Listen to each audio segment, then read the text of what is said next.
Okay, in this sorry, in this example, uh, you have to look at very carefully about the powers of this prime factorization, right? So in the given example, it starts with those p's and a and something like that, right? The alpha and beta, right? And this p minus 1 has that factorization 2 squared, 3 to the fourth. Okay?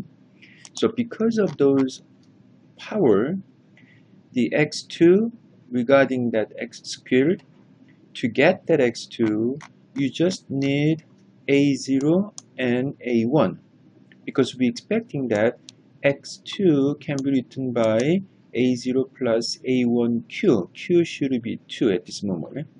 So look at the relation between those powers of the prime number p1, or at this moment we just say that is q, right? So 2, then it can be written by only that way. So let me explain that in other way. I think I already did this one during class, but the whole idea is like this.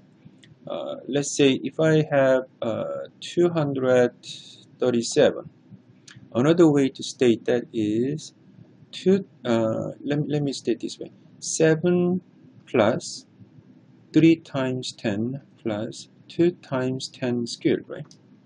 Because when we want to write down the 3-digit numbers, we can think up to 1000 possible numbers, right? Okay.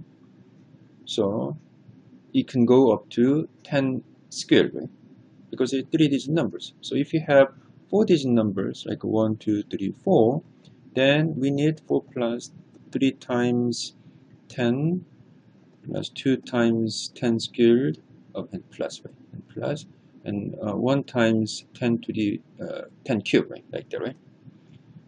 So right now, in that case, in our example, if our numbers is congruent to modular 2 squared, right? 2 to the fourth, then that number, that x2, can be congruent to certain number, right? But that number should be residue of that number, right? When you divide this number by 4, what is possible remainders, right? So it's only 0, 1, 2, 3. Then how can you write down this one in one format? It can be a0 plus a1 times 2, right? We cannot go any further because x squared is kind of maximum, right? We cannot even do that, right? So that's why we need only two unknowns, right? A0, A2. Now, compared to that, the powers of 3 is 4 in this factorization. So for that part, x3 should be written down like this, right? Up to 3 cubed, right? Because it's modular q to the fourth, right? So in that case, we have to find out 4 unknowns, right? A0 through A3. So that's the given hint. So when you do your homework, let's restart it. The given number P is 49393, and alpha is like that, and beta is like this, right? So that is good.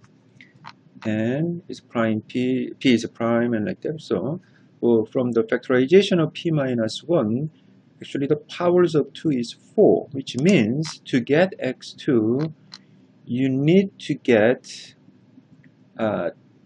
4 AIs, right? So not like A0, A1 only in this case, right? So it looks like it just copied from that example, right? In the previous case. So this is the part you have to decide, okay? And everything depends on what power you have for each of these, right? So as you can see here, that is not right?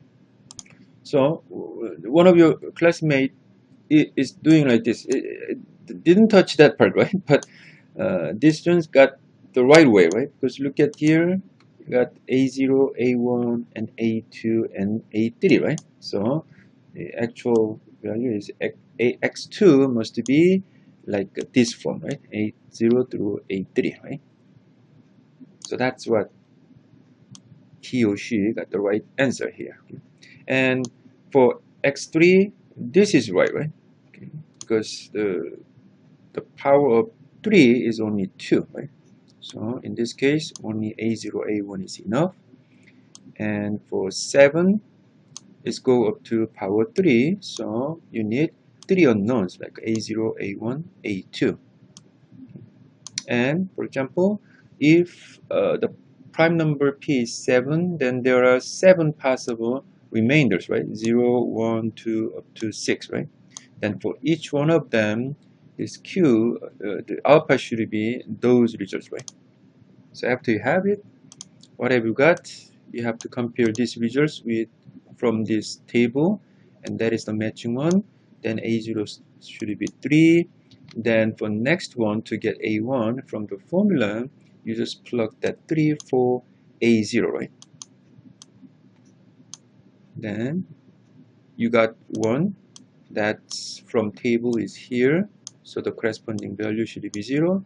So A1 should be 0. Then plug this 3 and 0 for A0 and A1 for next case, right? So A2, after you calculate it, it returns this value, which is here, right, in the table. So A2 must be 6, right? The corresponding remainder of residue. Then altogether, we know that x7 must be like this, right? So you just put those numbers into here to get the numbers, right? Then after that, it's just putting together, and you have to use those stuff, right? But you have to calculate it, but that's how you can do it. So hopefully this is helpful, okay?